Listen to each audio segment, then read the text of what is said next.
Good morning, everyone, or afternoon, night, whenever you're listening to this. Before I get into my high-low buffalo and the episode topic, I wanted to let you guys know that if you listen to my podcast on Spotify, I added a feature where you can leave suggestions for future episodes, tips, advice, concerns, whatever you want to leave. You can click on the episode and there's a place for you to leave a comment, and it's private. I would love to hear what you guys want to listen to. And yeah, okay, getting into high-low buffalo. There's so many highs and it's always so hard for me to pick one, so I'm gonna give a cop-out answer and say the weather. The weather has been amazing. It changed so quickly when April came. The temperatures went up by 10 degrees, and last week it was so sunny. I felt like it was summer. I wore a dress, I wore skirts. It was so nice, and because of it, we've been able to play frisbee and go to the park like we used to in the summer. And I've been playing frisbee with my friends, and the cherry blossoms are out, which I didn't even know was a thing in New York. It's so pretty. Nearly every single tree that you pass by, there's a million flowers on them. My low is, okay, the other day I went out clubbing with my friends and I got pretty drunk at the pregame. And so once I got outside of my apartment, I was nearly gone. And there was this one point in the night where we were trying to go to a club from a friend's apartment, and we had to take the subway. If you've never been to New York, or if you're not really familiar with the New York subway system, basically in order to get into the subway, you have to pay, and there's like a turnstile that you have to turn in order to get inside, and the only way that the turnstile turns is if you pay. So I didn't pay, and sometimes what I'll do is I'll hop the turnstile. So I hopped the turnstile, and it just happened to be in that moment there was cops in the station, and they saw me hop it, and my other friends were with me. There was like a huge group of friends, and the cops came up to all of us and questioned all of us, but I was literally gone. I had no idea what was happening. And what ended up happening was everyone else scathed by, and I got a ticket for $100. So I got my first ticket ever in my life in somehow New York City, not even with a car. And thankfully it doesn't go on my record. It doesn't affect my insurance, anything like that. I just had to pay for it. And yeah, it was ridiculous. The two guys, they literally targeted me because I was the most vulnerable and I was the most out of it. And I had no way to defend myself because I had no idea what was going on. So I ended up just getting the ticket and not saying anything. And yeah, that was fun. That was my low, $100 out of my wallet. My buffalo, just New York City, my God. You cannot go by 1 week without something really weird out of pocket happening. This one time I was leaving from dance, and I usually leave from dance around 7:30, so it's already dark. And I'm walking back to my apartment, and this guy, he also, again, if you've never been to New York, people just cross whenever they want to cross. So if there isn't any cars in the street, even though it's not our turn to cross, we'll just walk. And this guy, he didn't do it right, where basically the cars were still coming, and he decides to cross, and the guy who's driving the car gets nervous, so he starts slowing down. And the guy who's crossing, he's pretty normal dude. He walks up to the car, and the car slows down to let the guy go. The guy's being super stubborn, and he's what the hell, just go. I'm watching this happen. I'm oh my God, of course.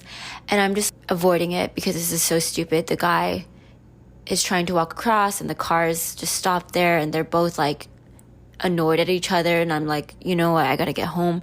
So I walk around the car, but the guy sees me walking around the car, and he gets in my face, and he puts his hand in front of my face, and he's do you want me to slap you too? Do you want me to slap you too?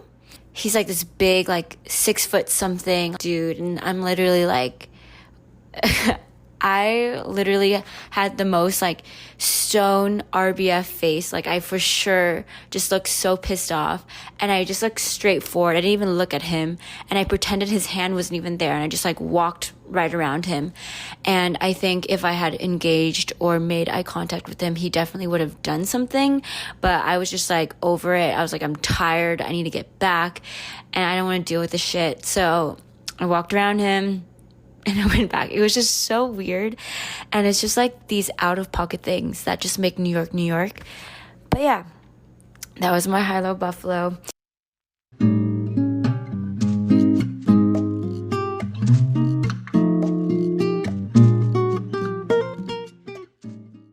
Okay, getting into the podcast episode topic, things you should stop doing. So this is a very comprehensive list of random ass things, from very serious to very random things. But if you stop doing these things in your life, whether you do them or not, it will make your life a little bit better.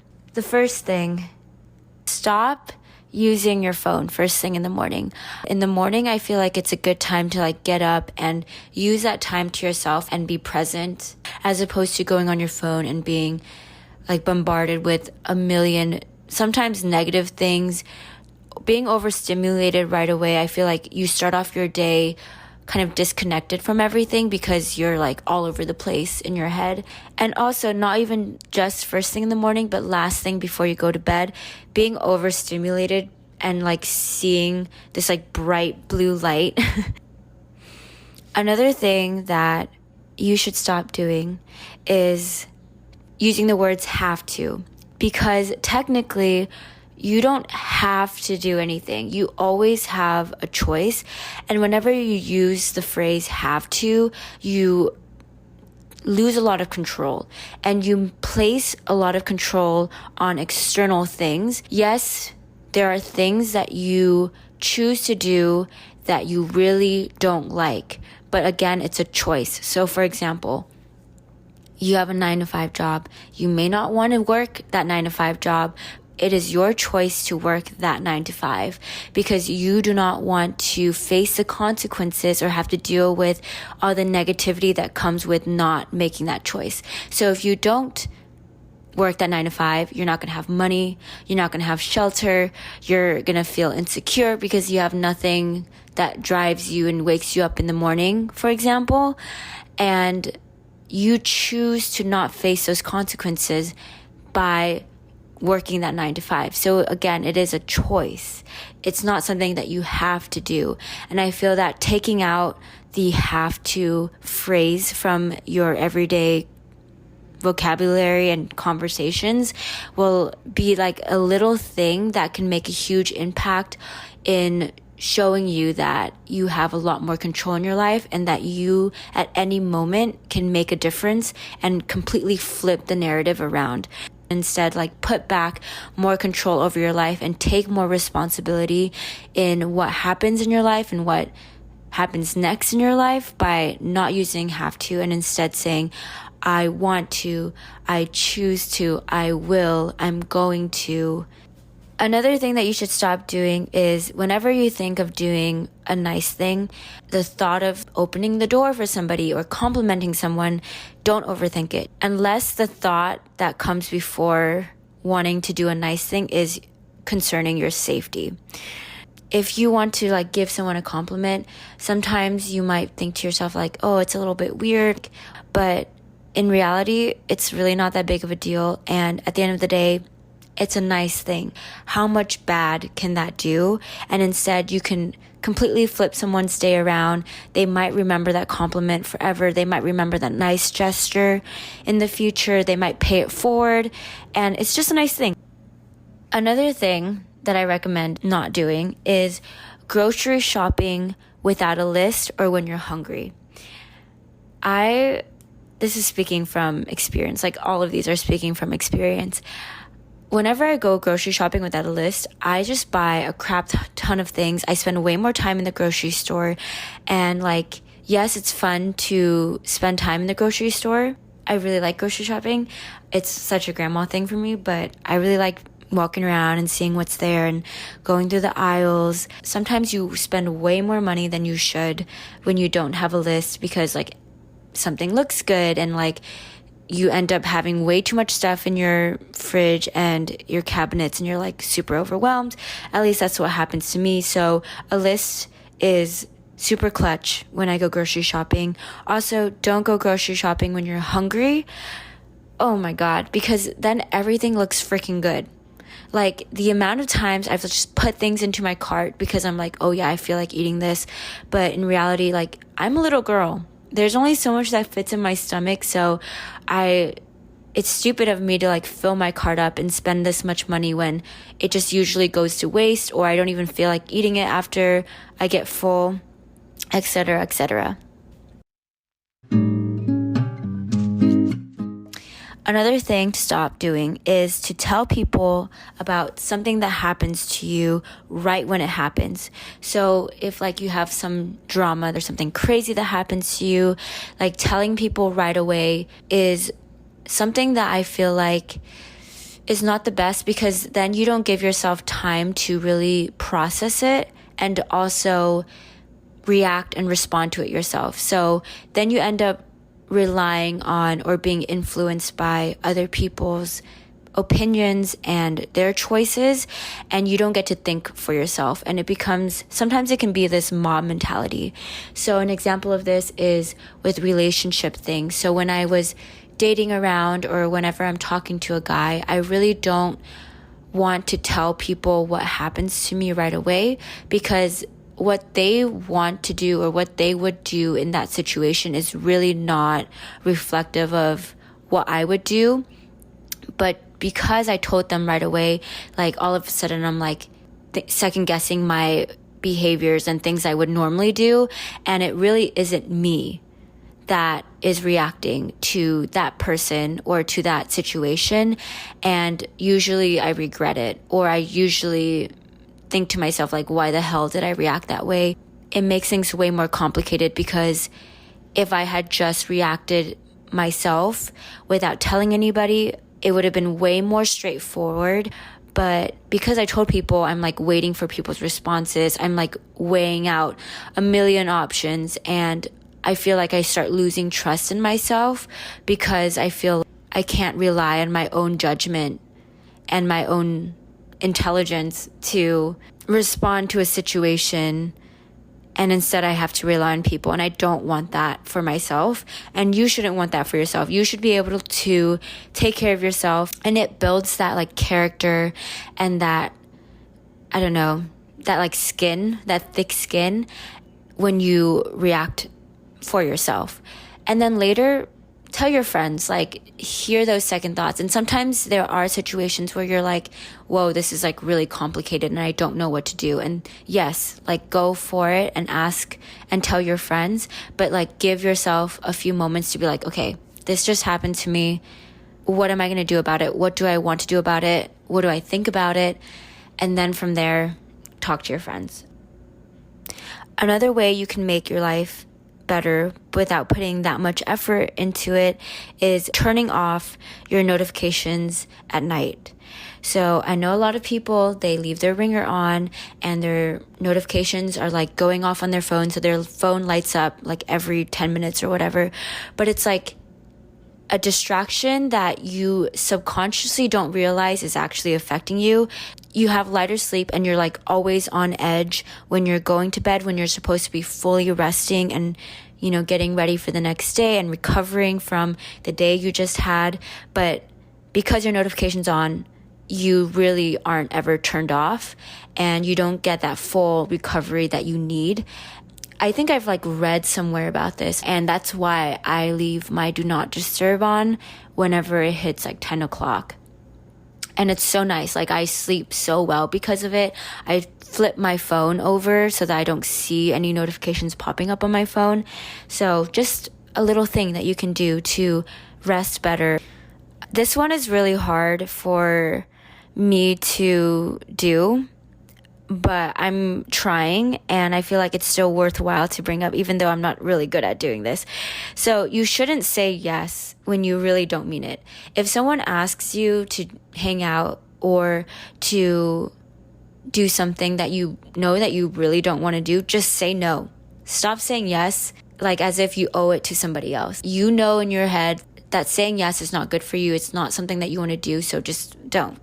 Sometimes you have to be there for yourself. Sometimes you are the only one that's looking out for yourself. And by saying yes or no based on what you truly want, it's a self-care thing. Like, you got your own back. And sometimes at the end of the day, that's all you have. So be there for yourself. Around the same lines, something you should stop doing is explaining yourself every time you say no or if you disagree with somebody. Just because you disagree with someone, just because you might give them the response that they're not looking for by saying no or disagreeing with them, doesn't mean you have to explain yourself. Just say no. Do you want to hang out? No. You disagree with someone? Oh well. It honestly is a confidence boost. It weirdly enough makes people see you as way more confident and way more sure of yourself. And sometimes people look up to people who are like more mysterious and just are very set in their own ways and like don't give a fuck about what other people think or say. So sometimes if you don't feel like giving an explanation, or if you feel like you owe someone an explanation, you really don't, and just say no.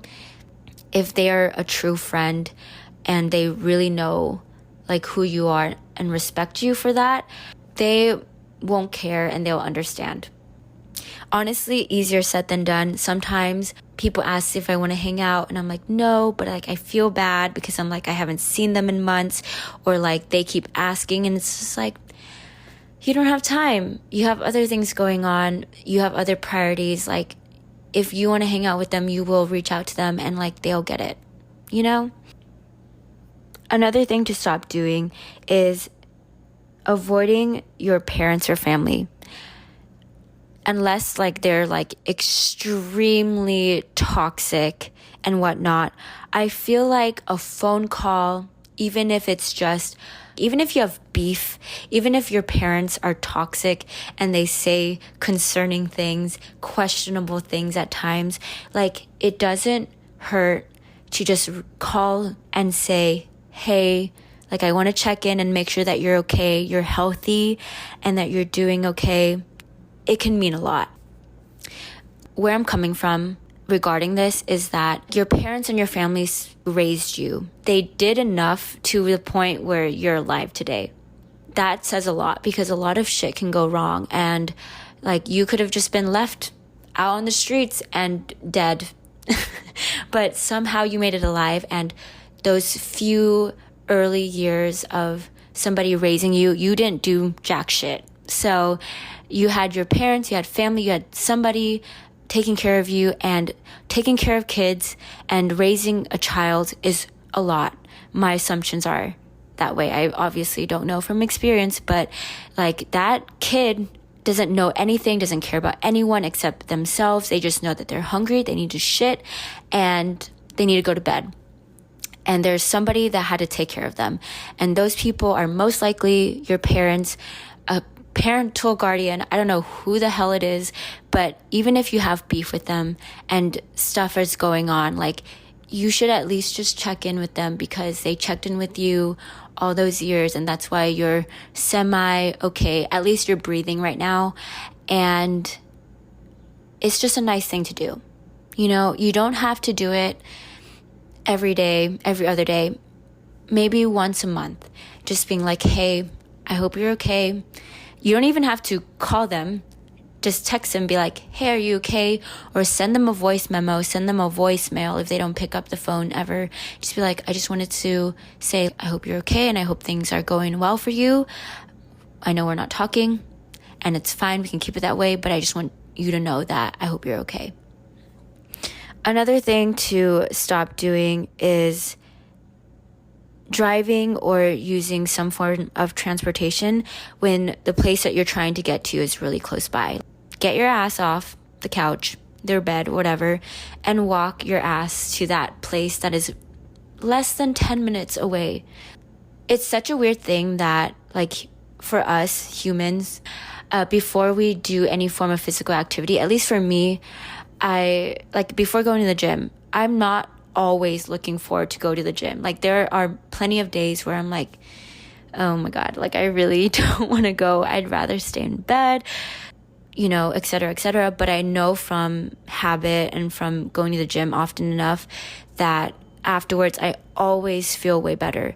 And from all the research, I'm sure everyone has heard this before, like, exercising does good for you. You feel better. You release good chemicals that make you actually feel better when you do work out.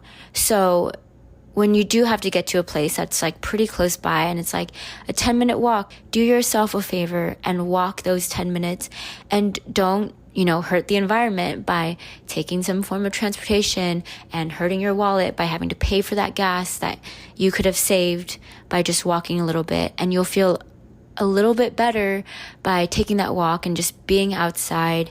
The earth will thank you. Your wallet will thank you. You will possibly thank yourself. Another thing you should stop doing is avoiding making your bed. It's a really small habit that I genuinely think makes a difference. My bed and how I keep and maintain my bed and how other people maintain their bed tells me a lot about myself and them. Because if my bed is messy and I did not make my bed, I know for sure my headspace is absolute crap. I must be, all over the place. I must be going through something. I am not okay. If my bed is not made and it's the afternoon, I am not okay. FYI to anybody out there, if you see my bed not being made, if the state of my room is just chaotic, please check in on me. But anyways, with that being said, like, returning to a bedroom where your bed isn't made, that's just another thing that adds on to, a crazy hectic day. And it's just something very small that you don't realize makes a pretty substantial difference. Like, it tells your internal self that you're not willing to take care of yourself, yet you didn't prioritize yourself for the day. Just some little thing that you can do to remind yourself that at least your bed is made, and at least from the outside it looks like you have your shit together, even though on the inside there might be some things going on. Okay, everyone, I'm back. I feel way better now. It's actually been 10 hours since I recorded the first part of the podcast. But anyways, we're going to finish through this list. Another thing that you should stop doing is hanging out with people who only gossip and worry about drama.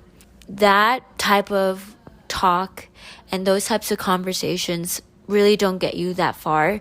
Yes, they may be entertaining for a little bit and it's nice to hear what's going on, but it really doesn't benefit you, and you end up judging somebody or multiple people when you don't really know the full story. And it just creates sometimes this mob mentality. Yes, it's really nice to have it once in a while, but it's way better to have friends that can talk about those things, but also talk about important, useful news, topics, whatever. Another thing to stop doing is over the weekend doing anything that has to do with work. I'm just specifically talking about people who have a Monday through Friday 9-5, a Monday through Friday work week. If your company expects you to work Monday through Friday and that's it, you should definitely just shut down all of your work apps. Your work computer should never open in the weekend, and you just need to respect yourself and those expectations and those boundaries. Even if you see a notification, that's not your place. You have to be there to protect yourself, because the moment that you start replying to messages over the weekend, it sets this precedent and people start expecting you to give that type of work ethic. when in reality, it's really not sustainable and you're doing way more than you are getting paid, and they're going to take advantage of you for it. And I'm definitely speaking from experience for this, and also just hearing from other people's stories. Like, don't start it if you don't want it to continue, because it sends this message that you're okay with doing work on the weekend. Something that really helps me with this is I actually have a focus state on my iPhone for outside of work. So anytime that it's a Saturday, Sunday, or past 6 p.m. or before 8 a.m., my work app notifications are do not disturb, basically. So I don't get any notifications from any of those apps. The next thing to stop doing is to not fully accept compliments. When someone gives you a compliment, at least for me, when I get a compliment, it's a really weird thing because I'm not very good at responding to it, and I feel bad because like someone did a nice thing by complimenting me, but I make them feel awkward because I respond in such an awkward, weird way, which is so cringy, and I feel so bad. But I am working on this one as well, and I feel like when you get a compliment, someone hopefully fully means it, and you should just take it and be like, hey, like, here's a nice thing that someone said. For example, like someone would be like, oh, your hair looks really nice today, and I'll be like, oh, but I didn't do anything. I will try to invalidate the compliment. I don't know why. It's like my default response, but just take it. You're not being narcissistic by taking it. You did a good thing. You look good. Own up to it. Another thing on the list is to stop being passive aggressive. Being passive aggressive is, I mean, I do it sometimes, and I've definitely done it in the past, but it is such a middle school thing to do. After trying out different reactions to very uncomfortable or negative situations, but giving a passive aggressive response is so counterproductive. You don't talk about it. Everyone that's involved just thinks about it way more, spends way more time on it. It delays the inevitable. No one feels better about it. You leave a door open, and sometimes it blows out of proportion and it gets even worse because you don't talk about it. So then like little things like tick you off, and you try to like add fuel to the fire when really it would have all been solved if you just communicated about it. So try not to be a middle schooler, a high schooler. Like, put that in your past and just communicate about it. Passive aggressiveness is just not cute. It's not fun. I'm trying really hard to come up with unique ways or different ways to start off the next item on the list, but it's just sounding exactly the same. So I'm so sorry if I sound like a broken record and it's like annoying. But the next thing that you should stop doing is paying tip on top of the taxed amount.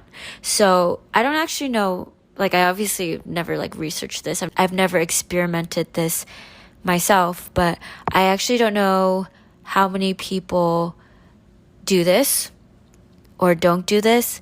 But whenever I go out to eat, I tip on the amount that hasn't been taxed. So let's say my burger was $5.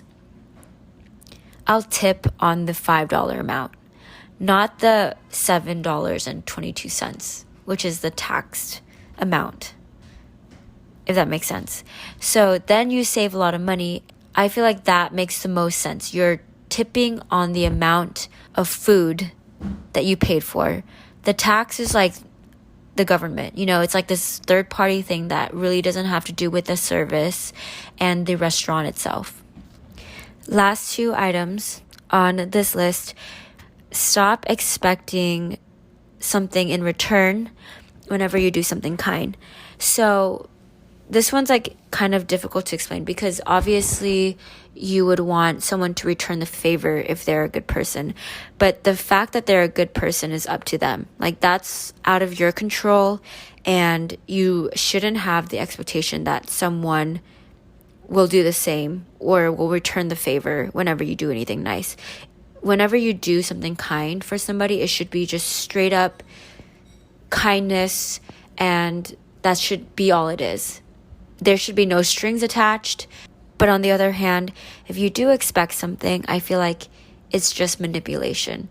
It's like you're doing this thing and you expect them to do something back. And that is like playing somebody because you're trying to get something good out of making it seem that you're a good person towards them, if that makes any sense. And it's completely justified to like feel hurt when someone doesn't do anything, but that's like a whole other thing. That's like they're just not a great person. They're probably not a good friend. They're probably not a good boyfriend, girlfriend. The very last item on this list: stop identifying with your past self, even if it's your 1 second ago self. Right? Whatever you did in the past is what you did in the past. You have the power and the control in the next second, in the next day, whatever, to do whatever you want, to pivot, to be a completely different person, to change it up. So don't tie yourself to your past. Let me give an example. So let's say you're somebody who always plays video games and like gets addicted to playing video games. You just identify as somebody who is addicted to video games and that's your coping mechanism. I don't know, whatever, right? You can break away from that habit by not identifying with that person. Because in the next second, you can completely flip the narrative and you have that control. In a way, every single moment is a fresh start. You do not have to repeat that pattern that you've been repeating in the past. When you identify with your past self by calling yourself like, I am an addictive gamer, let's say. This is funny for me because this is so irrelevant, but yes, you call yourself an addictive gamer. By saying it that way, it makes it seem like the next step and your future self, you're just trapped in this habit and this way of living, like as if you were designed and made to be that way, but you're really not. Like, that's just your past and you can't change anything about what has already happened. What you can do is change what happens next. So you just have to make that little switch, even if it's the smallest little change, like I'm going to wait 5 minutes until I start my next game. Like, I don't even know. Whatever it is, you can grab every moment and treat it as a fresh start. Okay, that was my pretty comprehensive list of things that you should stop doing to make your life way better. And again, let me know if you guys have any suggestions for future episodes. I would love to hear them. And also, good news, I figured out a way to host this podcast without paying a cent.